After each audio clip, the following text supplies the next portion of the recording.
السلام عليكم ورحمة الله وبركاته. ميل كستا الدنيا كجوجتان موضوعنا ayaa waxa uu ku saabsan yahay infection-ka ama caabuqa ku dhaca habdhiska kaadi mareenka ee loo yaqaan urinary tract infection. balse ka hor intaynaan sharaxin waxa uu yahay caabuqa ku dhaca habdhiska kaadi mareenku, waxaanu jecelahay inaan isla garanno waxa loo yaqaan habdhiska kaadi mareenku. habdhiska kaadi mareenku waxa uu ka kooban yahay labada kaliyood, labada dhumada hareeraha kaga xiran oo loo yaqaan ureters, iyo sidoo kale bladder oo waxa loo yaqaan kaadi haysta, iyo urethra oo dhunta kaadidu ay dibadda uga baxday jirka. kaliyuhu waxay ku yeelaan qaybta hoose ee feedhaha iyo sidoo kale qaybta lafdhabarta labadeeda dhinac. shaqada ay qabtaan kaliyuhu waxa kamid ah in ay dhiigga ka nadiifiyaan kaadida iyo sidoo kale waxyaabaha kale ee dhiigga ku jira ay kamid tahay uriyada. waxay sidoo kale kaliyuhu soo saaraan maadada loo yaqaan erythropoietin ama hormoonkaasi oo sidoo kale dardargeliya ama soo saara unugyada dhiigga cascas marka ay jirka ku yaraadaan. waxa kale ay kaliyuhu active gareeyaan ama firfircooni dheeriga geliyaan waxa loo yaqaan vitamin D-ga. sidoo kale kaliyuhu waxay joogteeyaan waxa loo yaqaan pressure-ka ama dhiigga cadaadiskiisa. intaas iyo kuwa kale oo badaniba waxay kamid yihiin shaqooyinka ay qabtaan kaliyuhu. kaadidu markaa maxay ka samaysan tahay? kaadidu waxay ka samaysan tahay urea excess water ama biyihii dheeraadka markaa jirka uu iska saarayay, nawisti ama wasakdaas iyo uriyada iyo biyihii dheeraadka la isku daray ayaa noqonaya waxa loo yaqaan urine ama kaadida noqonaya. UTI-gu muxuu yahay? ama urinary tract infection ama caabuqa ku dhaca ama infection ku dhaca kaadi mareenku muxuu noqonayaa? urinary tract infection-ku waxa weeyaan caabuq ku dhaca sidaan sheegnay habdhiska kaadi mareenka guud ahaan. wuxuu ku dhacaa bladder-ka ama kaadi haystu ku dhacaa. kaadi haystu waa organka ururiya kaadida isla markaana ay kaadidu markaa ay ku ururto. waxa kale oo ku dhacaa UTI-gu waxa loo yaqaan urethra ama dhunta markaa kaadidu ay ka baxdo.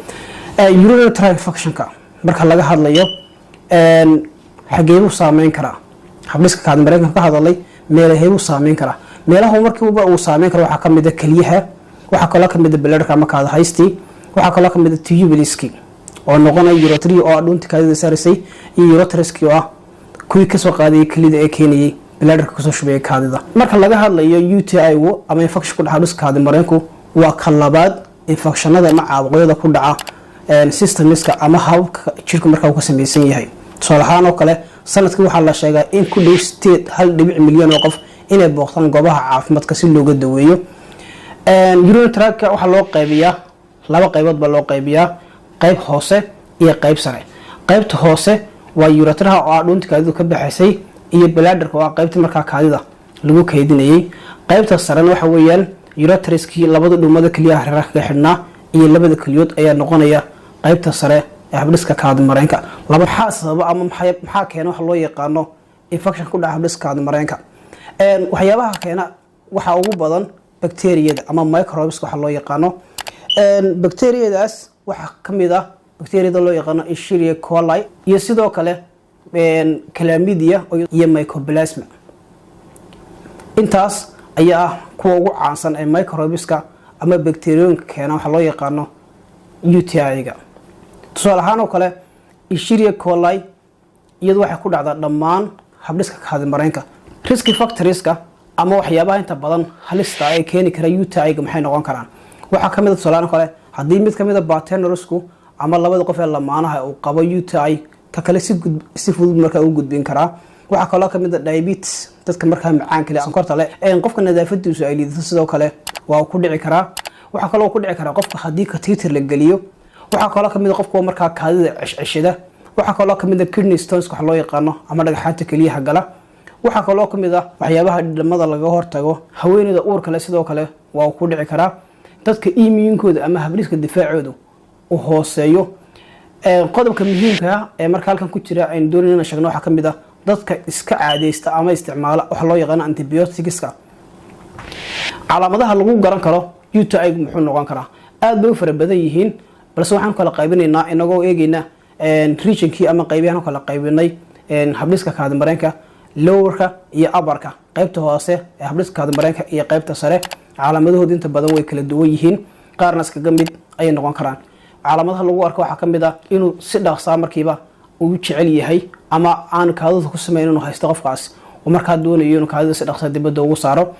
Waxa kaloo kamid ah qofku inuu dareemo xanuun iyo gubasho xilligu markaa qofku ay kaadidu soo dhaafayso. waxa kaloo kamid ah inay kaadidu yeelato ur markaa aan wanaagsaneyn oo qarmuun.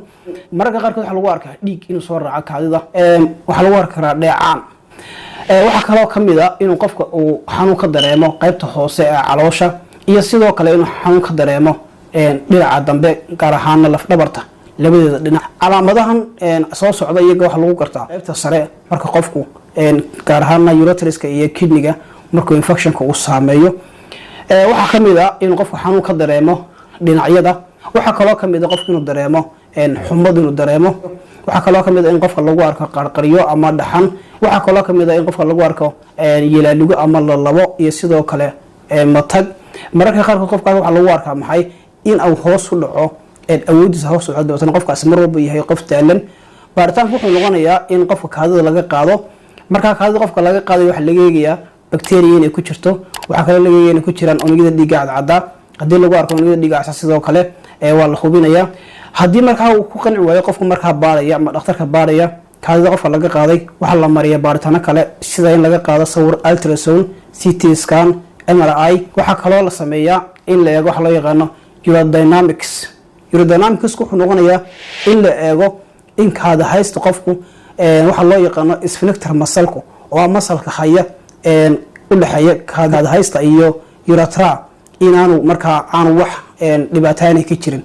masalkaasi wuxuu xakameeyaa kaadidu inaanay ku dhicin waxa loo yaqaano leakage ama aanay markaa kaadidu ka bixin. baaritaanka kale la marinayo waxa kamid ah in qofka la isticmaalo waxa loo yaqaano cystoscopy. cystoscopy waa bladderka ayaa la eegaya iyadoo qofka loo isticmaalayo qalab ama image sawiraya qaabka markaa structure-ka kaada haysta markaa ay ku sugan tahay.